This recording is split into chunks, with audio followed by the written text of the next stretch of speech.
Bismillahirrahmanirrahim. Assalamu alaikum students. Students, we are discussing chapter number 13, that is S and P block elements.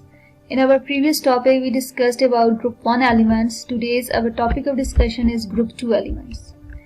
Table of content. Today we are going to discuss group 2 elements, atomic and physical properties, chemical reactions, trends in thermal solubility, solubility of hydroxides, sulfates and carbonates, trends in thermal solubility of nitrates and carbonates, how beryllium differs from other members of its group, and amphoteric beryllium hydroxide. So let's start from group 2 elements. Group 2 elements, it is also called as alkaline earth metals. Alkaline earth metals do not exist free in nature. They exist in combined form. Mostly they exist in combined form, like element beryllium. जो beryllium है उसके mineral कौन से होते हैं? बेराइल है, Al2BeO4 है, Be3Al2 है, SiO3 है। ये हमारे पास जो कंपाउंड्स हैं, जो एलिमेंट्स हैं, ये हमारे पास फ्री स्टेट में नहीं होते बल्कि कंबाइंड फॉर्म में होते हैं और इनको इनकी ओर से निकालना पड़ता है। तो जो इनके मिनरल ओर होती है वो डिफरेंट होती है, जैसे मैग्नीशियम की मैग्नीसाइट होती है, डोलोमाइट होती है, एप्सम सॉल्ट होता है। डोलोमाइट का फॉर्मूला होता है MgCO3.CaCO3। मैग्नीसाइट का क्या होता है? MgCO3। और एप्सम सॉल्ट का क्या होता है? MgSO4.7H2O। कैल्शियम की हमारे पास कौन सी ओर होती हैं? कैल्साइट होता है, लाइमस्टोन भी कहते हैं, CaCO3। जिप्सम होता है, जिप्सम का फॉर्मूला है CaSO4.2H2O। फ्लोराइट होता है CaF2 और फॉस्फोराइट होता है Ca3PO4 स्ट्रोंशियम के क्या होते हैं? मिनरल जो है वो स्ट्रोंटियोनाइट होता है, स्ट्रोंटियोनाइट, SrCO3। और बैरियम का कौन सा होता है? Barite, BaSO4। और हमारे पास इसका होता है BaCO3 भी हमारे पास इसकी ओर होती है। ठीक है, तो ये हमारे पास याद रखें, कभी भी हमारे पास अकेले नहीं पाए जाते, ये हमारे पास किसी न किसी कंबाइंड फॉर्म में एक ओर की फॉर्म में प्रेजेंट होता है। फिर हम उस ओर की मेटलर्जी के प्रोसेस से हम क्या करते हैं कि उसको निकालते हैं। Magnesium and calcium are very abundant in the rocks of earth's crust. फिर उसके बाद अगर हम देखें कुछ प्रॉपर्टीज देखते हैं। अच्छा, एक और बात, जितने भी हमारे पास अल्कलाइन अर्थ मेटल्स हैं, they are much less common than magnesium and calcium. तो अगर हम इसकी एलिमेंट्स देखें और उनके सिंबल्स देखें, बेरिलियम को Be इसका सिंबल है, इसका एटॉमिक नंबर 4 है, इसकी इलेक्ट्रॉनिक कन्फिगरेशन क्या है? 2s2। तो एंड किस पे होती है? 2s2 पे। ये हमारे पास सारे इन एलिमेंट्स की इलेक्ट्रॉनिक कन्फिगरेशन है, ये इनके एलिमेंट्स हैं, ये इनके सिंबल्स हैं और ये इनके एटॉमिक नंबर हैं। वही बात ब्रैकेट्स में हमारे पास नोबल गैसेस लिखे जाते हैं। नोबल गैसेस क्यों लिखे जाते हैं? Because every element in the periodic table wants to attain the electronic configuration like the noble gases। तो हम इस वजह से ब्रैकेट्स में क्या लिखते हैं? नोबल गैसेस लिखते हैं। जो कम उस पे आती है, मतलब उस एलिमेंट से जो पिछले एलिमेंट तक कंप्लीट होती है, जिसकी इलेक्ट्रॉनिक कन्फिगरेशन, हम उसको इसमें ब्रैकेट में लिखते हैं। नेक्स्ट है हमारे पास atomic and physical properties. So beryllium की जितने भी अल्कलाइन अर्थ मेटल्स हैं except beryllium are white in colour. इसके अलावा हमारे पास एक और बात है कि they are also s block elements. ठीक है, इनके भी जो आउटर मोस्ट इलेक्ट्रॉन्स जो हैं वो हमारे पास आउटर मोस्ट s ऑर्बिटल में आते हैं, लेकिन एक फर्क होता है अल्कली और अल्कलाइन अर्थ मेटल में। जितने भी अल्कली मेटल्स देखे थे उन सब के S1 थे, मतलब S सब शेल में एक इलेक्ट्रॉन था। और जो हमारे पास ये अब सेकेंड ग्रुप है, तो हमारे पास इसके जो सब शेल S होगा उसमें 2 इलेक्ट्रॉन्स होंगे, 2 कंप्लीट होंगे तभी P में जाएगा। ठीक है, तो ये पहले 2 ग्रुप्स होते हैं, ये S ब्लॉक एलिमेंट्स होते हैं। इसके अलावा हमारे पास है they are quite reactive and tarnish in air. Their values of densities, melting point and boiling points are higher than those of alkali metals. alkali metals से ज्यादा होते हैं इनकी boiling point, melting point और densities। क्यों ज्यादा होती है? क्योंकि atomic weight ज्यादा हो जाता है। जब atomic weight ज्यादा हो जाता है तो ये properties भी change होती हैं। So first property है that is trends in atomic radii. The atomic radius increases from beryllium to radium down the group. जैसे जैसे आप डाउन द ग्रुप जाते हैं तो आपके पास जो हमारे पास एटॉमिक रेडियाई है वो इंक्रीज करता जाता है। Why? This is due to the addition of extra shell from one element to the next. However the atomic radii of group 2 elements is smaller than those of group 1a elements. यहाँ पे ये beryllium का है, magnesium का है, calcium का है, strontium का 2.13 होता है atomic radii, then beryllium and barium and radium. अब इसमें जो बात की है कि जो ग्रुप 2 एलिमेंट्स हैं इनका एटॉमिक रेडियाई जो है वो ग्रुप 1 से कम होता है। क्यों? क्योंकि जैसे आप एक ग्रुप आगे गए हैं, मीन्स आप पीरियड वाइज भी आगे गए हैं। जब आप पीरियड वाइज आगे जाते हैं तो हमारे पास न्यूक्लियर चार्ज इंक्रीज होता है। न्यूक्लियस का होल्ड इलेक्ट्रॉन्स पे जरा ज्यादा हो जाता है, तो जब अट्रैक्शन ज्यादा होती है तो हमारे पास जो मॉलिक्यूल्स का साइज है वो लिटिल बिट जो है वो क्या हो जाता है, कम हो जाता है। ठीक है, तो अगर आप बेरिलियम को सोडियम के साथ कंपेयर करें तो उसके मुकाबले में सोडियम का साइज जो है वो बड़ा होगा, मतलब एटॉमिक रेडियाई जो है वो ज्यादा होंगी। क्यों ज्यादा होंगे, रीजन यही है हमारे पास कि ये जो है, जैसे आप पीरियड वाइज भी आगे जा रहे हैं तो हमारे पास न्यूक्लियर चार्ज इंक्रीज हो जाता है। जब न्यूक्लियर चार्ज इंक्रीज हो जाता है तो हमारे पास साइज जो है न्यूक्लियस का होल्ड ज्यादा हो जाता है, तो लिटिल बिट जो है वो साइज में चेंज आती है। नेक्स्ट है trends in first ionisation energy. The first ionisation energy of group 2A element decreases down the group. जैसे जैसे आप डाउन द ग्रुप जाएंगे तो आपके पास आयोनाइजेशन एनर्जी जो है वो डिक्रीज होगी। However the value of ionisation energy of radium is higher than that of barium. होना तो ऐसे चाहिए, जैसे आप डाउन द ग्रुप जा रहे हैं तो आपके पास आयोनाइजेशन एनर्जी डिक्रीज होगी। डिक्रीज क्यों होती है, क्योंकि शेल इंक्रीज होते हैं, न्यूक्लियस का होल्ड ज्यादा हो जाता है, न्यूक्लियस का होल्ड कम हो जाता है आउटर मोस्ट इलेक्ट्रॉन्स पे। तो जब न्यूक्लियस का होल्ड आउटर मोस्ट इलेक्ट्रॉन्स पे कम हो जाता है तो उन इलेक्ट्रॉन्स को रिमूव करना आसान होता है, एनर्जी कम चाहिए होती है, तो हम कहते हैं आयोनाइजेशन एनर्जी में क्या आया, चेंज आई है, डिक्रीज हो जाती है। लेकिन यहाँ पे रेडियम की कम होनी चाहिए, 5.2 से 5.1, 5, 4 इतनी होनी चाहिए, लेकिन इसकी बैरियम से ज्यादा है। What is the reason? It is because 4f orbital of a radium which shield the 7s orbital electrons less effectively from nuclear effective charge. Thus electrons of 7s orbital is under the attraction of nuclear charge and required high energy to remove it.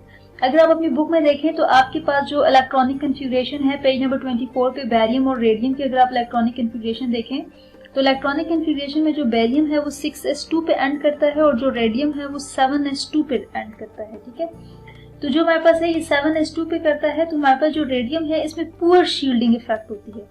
Poor shielding effect होने की वजह से मतलब वो हमारे पास जो 4f orbital है, 4f orbital जो है रेडियम का, ठीक है, 4f orbital of radium which shield the 7s orbital electron less effectively, मतलब पुअर शील्डिंग इफेक्ट होती है। पुअर शील्डिंग इफेक्ट की वजह से इलेक्ट्रॉन्स जो है, electrons are bound to the nucleus very strongly, तो स्ट्रांगली जो न्यूक्लियस का होल्ड है तो हमारे पास ज्यादा होता है पुअर शील्डिंग इफेक्ट की वजह से।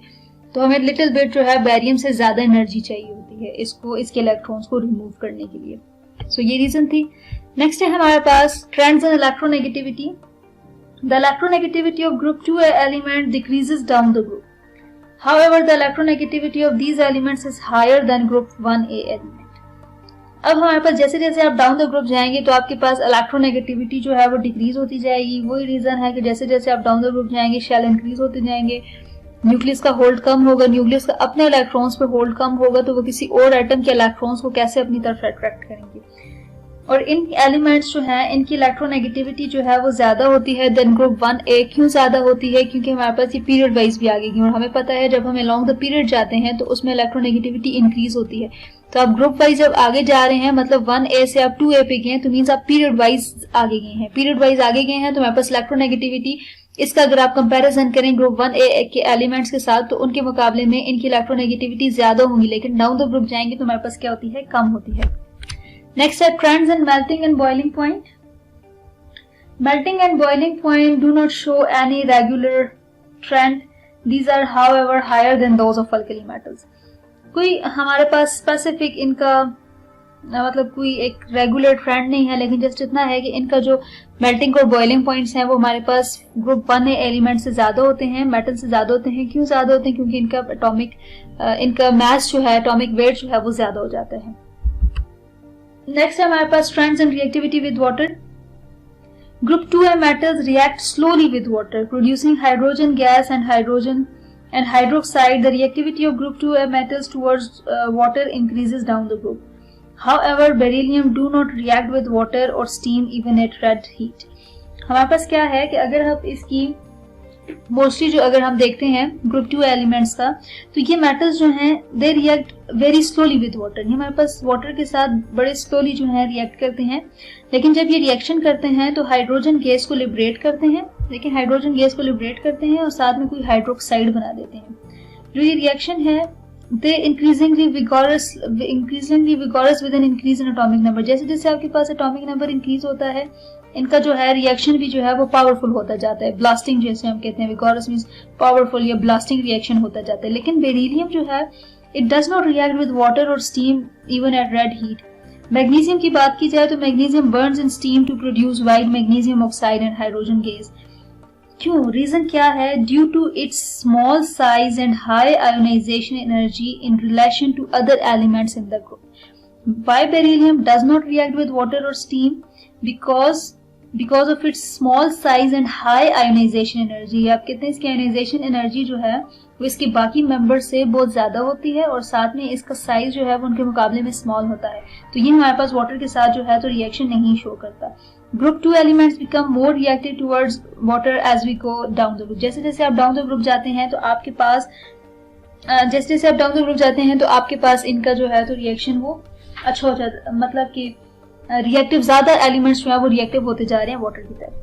अच्छा, अब आपके पास अगर कोई क्वेश्चन आ जाता है कि write down the characteristics of group 2A elements, तो आप इसकी क्या कैरेक्टरिस्टिक्स लिखेंगे? आप इसका एटॉमिक रेडिया है, इसकी फर्स्ट आयनाइजेशन एनर्जी, इसकी इलेक्ट्रोनेगेटिविटी और इसकी मेल्टिंग बॉइलिंग पॉइंट जो है तो वो लिखेंगे। नेक्स्ट हमारे पास टॉपिक है that is chemical reactions of group 2 elements. ठीक है, ये हमारे पास ग्रुप 2 एलिमेंट्स है। सबसे पहला रिएक्शन है formation of simple oxide. Formation of simple oxide कैसे है कि जैसे आपके पास all the metals of group 2 react with oxygen and form simple oxides, it is almost impossible to find any trend in the way the metal react with oxygen. क्या आपके पास कोई ऐसा अभी तक कोई ऐसा मेथड नहीं है जिससे आप ये बता सकते हैं कि कोई मेटल हमारे पास ऑक्सीजन के साथ कैसे रिएक्शन करता है? जैसे आपके पास कैल्शियम जब ऑक्सीजन के साथ रिएक्शन करता है तो कैल्शियम ऑक्साइड बना देते हैं, सिंपल ऑक्साइड्स इनके बनते हैं। अच्छा, beryllium is reluctant to burn unless it is in the form of dust और powder. Reluctant means it avoid to burn unless it is in the form of dust और powder. Beryllium has very strong layer of beryllium oxide on its surface which prevents any more oxygen reaching the underlying beryllium to react with it। आपके पास जो beryllium है वो हमारे पास वो अगर powder form में है तो आपको पता है सरफेस एरिया ज्यादा हो जाता है। जब सरफेस एरिया ज्यादा है तो रिएक्शन जरा स्पीड से होता है, लेकिन उसको सरफेस एरिया ज्यादा मिलता है तो रिएक्शन का रेट जो ज्यादा हो जाता है। लेकिन अगर वो नहीं है तो हमारे पास वो अवॉइड करता है, वो रिएक्शन नहीं करता, क्योंकि जैसे ही ऑक्सीजन उसको मिलती है वो एक स्ट्रॉन्ग सी लेयर बना देता है, तो फर्दर वो रिएक्शन ही नहीं करता। नेक्स्ट हमारे पास रिएक्शन है formation of peroxides on heating with oxygen. Beryllium, magnesium and calcium do not form peroxides when heated with oxygen, but strontium and barium react in oxygen to form peroxides SrO2 and BO2 respectively. These reactions are Br when react with O2 it forms BaO2. Sr plus O2 gives us SrO2. हमारे पास जो beryllium, जो magnesium, calcium है वो simple oxides बना देते हैं, और जो हमारे पास स्ट्रोंशियम और बेरियम है ये जब ऑक्सीजन के साथ रिएक्शन करते हैं तो ये क्या बनाते हैं? पेरोक्साइड्स। इनका अगर आप ऑक्सीडेशन स्टेट फाइंड आउट करें तो इनकी ऑक्सीडेशन स्टेट क्या आएगी?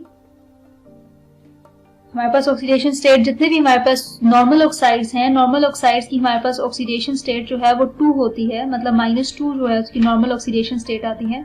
जो पर ऑक्साइड्स होते हैं उनकी ऑक्सीडेशन स्टेट जो है वो हमारे पास क्या आती है? पर ऑक्साइड्स की -1 आती है, और जो हमारे पास सुपर ऑक्साइड्स होते हैं उनकी -1/2 आती है। ठीक है, नेक्स्ट है formation of nitrides on heating in air.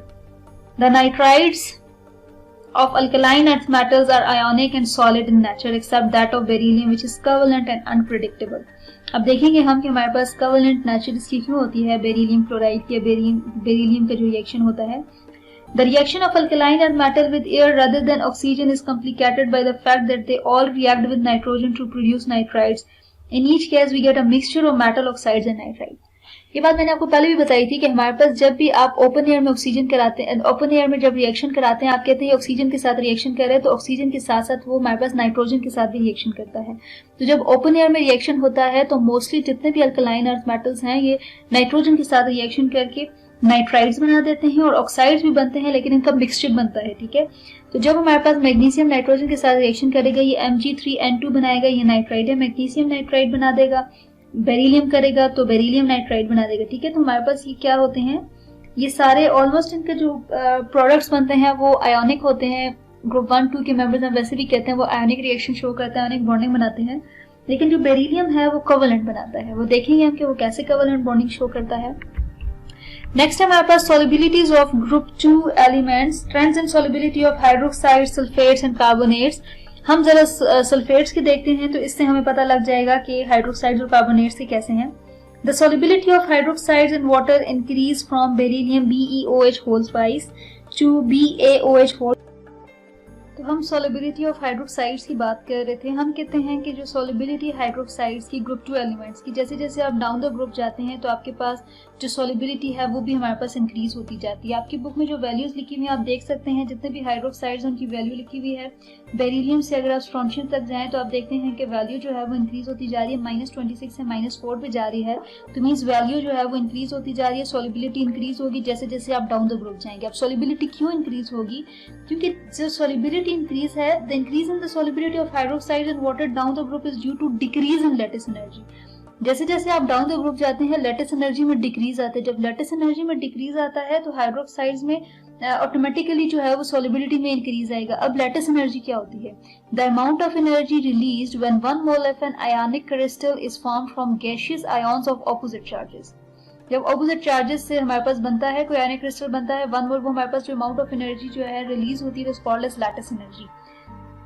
The lattice energy depends on the distance between cations and anions. जो हमारे पास cation है मींस M पॉजिटिव जो है वो cation होगा और OH नेगेटिव जो है वो हमारे पास क्या होगा? anion होगा। So the lattice energy depends on the distance between cation and anion. As the size of cation increases down the group, so the ionic bond length is also increased. Hence the lattice energy decreases. जैसे जैसे आपके पास length increase होती जाएगी तो lattice energy decrease होती जाएगी। जब lattice energy decrease होगी तो हाइड्रोक्साइड जो है वो इजीली हमारे पास क्या होंगे? सॉल्युबल हो जाएंगे। तो ये हमारे पास solubility of hydroxides. Solubility of sulphates की बात की जाए तो solubility of sulphate is also in water decreases down the group. The solubility of group 2 sulfate decreases down the group. Magnesium and calcium sulfate are considered to be soluble. ये soluble होते हैं। Whereas strontium, barium sulfate are considered to be insoluble. ये हमारे पास water में soluble नहीं होते। अच्छा, solubility of carbonates की बात की जाए तो अगर हम solubility of carbonates की बात करते हैं, the carbonates of group 2 elements are insoluble in water. जितने भी कार्बोनेट्स हैं they are insoluble in water. Reason क्या होती है? Because of the large size of SO2-4 and CO2-3. जैसे हम कोई एग्जांपल ले लेते हैं लाइक SbECO3 की हम बात कर लेते हैं, ठीक है। तो हमारे पास क्या रीजन होता है कि जो लार्ज साइज होता है इनका लार्ज साइज होता है as compare to OH negative. There is a little difference between lattice energies of these compounds. However, hydration energy decreases down the group, which depends on the size of ion. As the size of cation increases down the group, therefore the solubility of sulfates and carbonates of group 2A element decreases because of the decrease in hydration energy. जैसे जैसे आप down the group जाते हैं तो आपके पास hydration energy में decrease आता है। तो हमने क्या चीजें डिस्कस की? हमने डिस्कस किया trends in solubility of hydroxides, sulphates and carbonates. Hydroxides की अगर बात की जाए तो हाइड्रोक्साइड जो ग्रुप 2 एलिमेंट्स है हाइड्रोक्साइड्स हैं, ये डाउन द ग्रुप इनकी सॉल्युबिलिटी इंक्रीज होती है। और अगर सल्फेट्स की बात की जाए तो वो डिक्रीज होती है और कार्बोनेट्स जो है they are insoluble in water. Reason क्या है? अगर आप देखें सल्फेट और कार्बोनेट्स का जो साइज होता है लाइक SO2-4, जो सल्फेट्स का आएगा SO2-4 और अगर कार्बोनेट्स में देखें तो CO2-3 आएगा। दे हैव, इनका लार्ज साइज होता है as compare to OH negative. जो हाइड्रोक्साइड जो होता है उसका साइज स्मॉल होता है और ये जो हमारे पास कार्बोनेट्स और सल्फेट्स होते हैं इनका साइज ज्यादा होता है। There is a little difference between the lattice energy of these compounds. इन कंपाउंड्स की जो लैटिस एनर्जी उनमें स्मॉल डिफरेंस होता है। However hydration energy decreases down the group. इनकी जो हाइड्रेशन एनर्जी है वो डाउन द ग्रुप डिक्रीज होती है। वो किसके ऊपर डिपेंड करती है? वो हमारे पास साइज ऑफ आयन के ऊपर डिपेंड करती है। जैसे जैसे आप डाउन द ग्रुप जाएंगे तो कैटाइन का साइज बड़ा होता जाएगा। जब कैटाइन का साइज बड़ा होगा therefore the solubility of sulphates and carbonates of group 2 element decreases. इनकी जो हमारे पास सॉल्युबिलिटी है वो डिक्रीज हो जाएगी because of the decrease in hydration energy. Hydration energy में डिक्रीज की वजह से इनकी हमारे पास क्या हो जाएगी? सॉल्युबिलिटी भी डिक्रीज हो जाएगी। नेक्स्ट है thermal decomposition of nitrates and carbonates. अगर थर्मल डिकम्पोजिशन की बात की जाए so both carbonates and nitrates become more thermally stable as we go down the group. जैसे जैसे आप डाउन द ग्रुप जाएंगे तो ये हमारे पास थर्मली स्टेबल होते जाएंगे। थर्मली स्टेबल का क्या मतलब है कि इनके जैसे जैसे डाउन द ग्रुप जाएंगे तो आपके पास मोलिक्यूल्स को ज्यादा हीट चाहिए होगी उनकी ब्रेकडाउन के लिए, ठीक है। जैसे CaCO3 जो है, CaCO3 को आप जब हीट करते हैं तो ये कन्वर्ट हो जाता है CaO प्लस CO2 में। और अगर आप नाइट्रेट्स हैं, कोई भी नाइट्रेट्स हैं तो वो हमारे पास कन्वर्ट होंगे जैसे CaNO3 होल ट्वाइस जो है ये कन्वर्ट होगा CaONO2 एंड O2 में जो है तो कन्वर्ट होगा। सो इसका हम एक और बात पढ़ते हैं। यहाँ पे मैं आपको एक पॉइंट लिखवाती हूँ। The thermal stability of nitrates and carbonates of group 2 elements increases down the group. जैसे जैसे आप डाउन द ग्रुप जाएंगे इनकी थर्मल स्टेबिलिटी इंक्रीज होगी, ठीक है। The increase in the stability of carbonate down the group is indicated by the temperature at which they decompose। जैसे BeCO3 है लेस देन 100 डिग्री सेंटीग्रेड पे होगा, MgCO3 जो है वो 540 है, CaCO3 900 डिग्री सेंटीग्रेड, स्ट्रोंशियम का 1290 है और BaCO3 का 1360 डिग्री सेंटीग्रेड, मतलब बड़ा हाई टेम्परेचर है, तो ये थर्मली स्टेबल है। It means why this is due to the decreasing in the polarising power of cations down the group. जैसे जैसे आप डाउन द ग्रुप जाएंगे तो आपको पता है कैटाइन का साइज बड़ा होता जाता है। जैसे कैटाइन का साइज बड़ा होगा, ठीक है, जो पॉजिटिव वाला है उसका साइज बड़ा होगा, तो जैसे जैसे आपके पास कैटाइन का जो है तो वो साइज जो है वो इंक्रीज होता जाएगा, तो हमारे पास पोलराइजिंग पावर जो है वो डिक्रीज होती जाएगी, क्योंकि पोलराइजिंग पावर और हमारे पास जो रेडियस है उसका इनवर्स रिलेशनशिप है। सो हम ये बात कहेंगे कि जैसे जैसे डाउन द ग्रुप जाएंगे तो हमारे पास जो जितने भी कार्बोनेट्स और नाइट्रेट्स हैं ये थर्मली स्टेबल हो जाएंगे। नेक्स्ट है how beryllium differs from other members of its group. अब हमारे पास जितने भी जो बेरिलियम है वो पेक्यूलियर बिहेवियर शो करता है। पेक्यूलियर बिहेवियर का क्या मतलब है कि वो हमारे पास बाकी मेंबर्स से डिफरेंट बिहेवियर शो करता है। Beryllium differ from other alkaline earth metals in many respects. This is due to its small size and high polarizing power. They have relatively high electronegativity and high ionization energy क्योंकि first member है। इसके अलावा absence of vacant d orbitals in its valence shell। इनके valence shell में d orbital जो है vacant नहीं होता, ठीक है। क्यों नहीं होता? क्योंकि हमारे पास pp जाके sp जाके जो है वो कंप्लीट हो जाते हैं, कोई d वाला आता ही नहीं है सब shell. The main points of difference are given hardness, melting and boiling point, oxidation, covalent compounds and no flame colors. Number 1 जो है हमारे पास क्या है? Hardness. Beryllium is hard while other members of its groups are relatively soft. Melting and boiling point की बात की जाए, so the melting and boiling point of beryllium are higher than its group members, क्योंकि बहुत ज्यादा small size होता है तो न्यूक्लियस का होल्ड इलेक्ट्रॉन्स पे बहुत ज्यादा होता है, तो उनके बॉन्ड तोड़ने के लिए आपको ज्यादा हीट चाहिए होती है। Oxidation. Beryllium resists towards complete oxidation because of its BeO coating, जो बेरिलियम ऑक्साइड की कोटिंग होती है। Oxides, nitrides, chlorides etc. of beryllium are covalent nature. Beryllium के जितने भी ऑक्साइड, नाइट्राइड्स और क्लोराइड्स हैं, याद रखें वो covalent in nature होते हैं। Salts of beryllium do not give any color to the flame, while other members have characteristics flame color. इनका नहीं होता कोई भी flame color. Solubility of BeO. Beryllium oxide is insoluble in water while the oxides of other members are soluble. Amphoteric nature of BeO. The oxides of beryllium, that is BeO, is amphoteric in nature while the oxides of other members of its family are basic in nature. Amphoteric nature of BeOH whole twice. Beryllium hydroxide. It is amphoteric in nature while the hydroxides of other members of its family are basic in nature. When beryllium reacts with alkali, it gives hydrogen, while the other members do not react with alkalis. Reaction with hydrogen. Beryllium does not react directly with hydrogen to form hydrides, while other members react with hydrogen to form hydrides directly. Coordination number. Beryllium does not exhibit coordination number more than 4, while other members extend their coordination number to 6. ये हम अगले chapter में discuss करेंगे coordination number क्या होता है। Next ये हमारे पास कुछ रीजंस थी जिनकी वजह से हम कहते हैं कि बेरिलियम जो है वो अदर मेंबर्स से, अपने ग्रुप के मेंबर्स से डिफरेंट है। नेक्स्ट है why is beryllium chloride is covalent not ionic. होना इसके बाकी मेंबर्स जो है वो आयोनिक हैं, तो ये हमारे पास कोवेलेंट क्यों है? रीजन क्या है? रीजन है हमारे पास polarising power. The polarising power of cation to polarise an anion depends on its size. Smaller the size of cation, greater will be its polarization power. Similarly, cations of high energy have greater capacity to polarize anion. हमारे पास एक rule है जिसको कहते हैं फेजन्स rule, ठीक है। फेजन्स rule क्या है?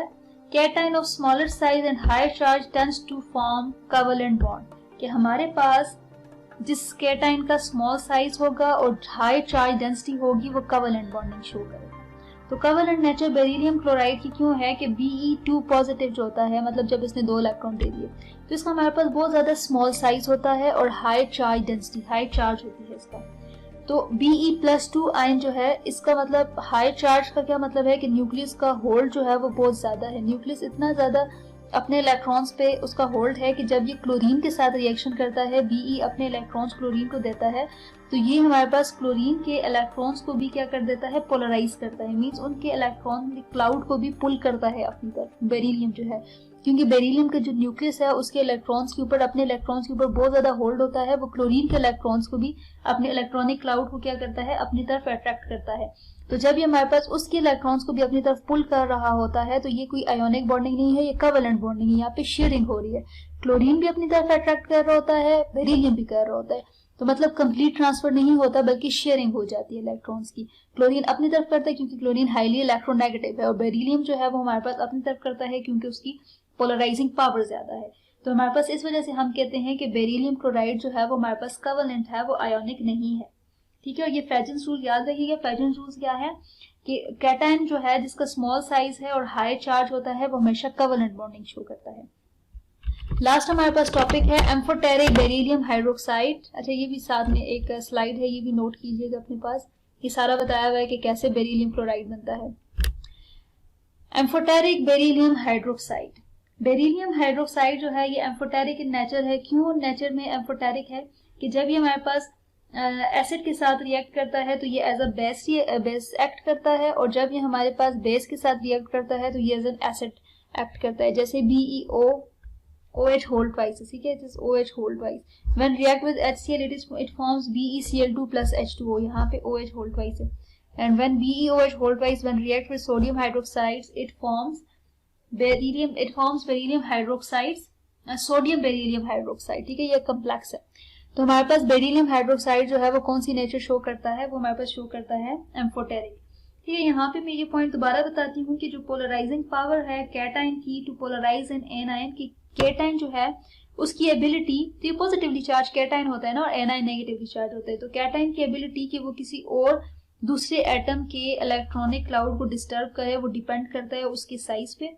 जितना छोटा साइज होगा उतनी ज्यादा उसकी पोलराइजिंग पावर होगी। ठीक है, तो similarly cations of higher charge have greater capacity to polarise anion. तो हमारे पास जितना उसका हाई चार्ज होगा उतनी इसकी एबिलिटी होगी कि वो दूसरे को क्या करे, पोलराइज कर ले, उसको मतलब कि डिस्टर्ब कर ले उसके इलेक्ट्रॉनिक क्लाउड को। तो ये हमारे पास रीजन होती है कि BeCl2 क्या बनाता है, हमारे पास कोवेलेंट बॉन्डिंग शो करता है। So this is all about today's lecture. जज़ाकल्लाह फॉर लिसनिंग।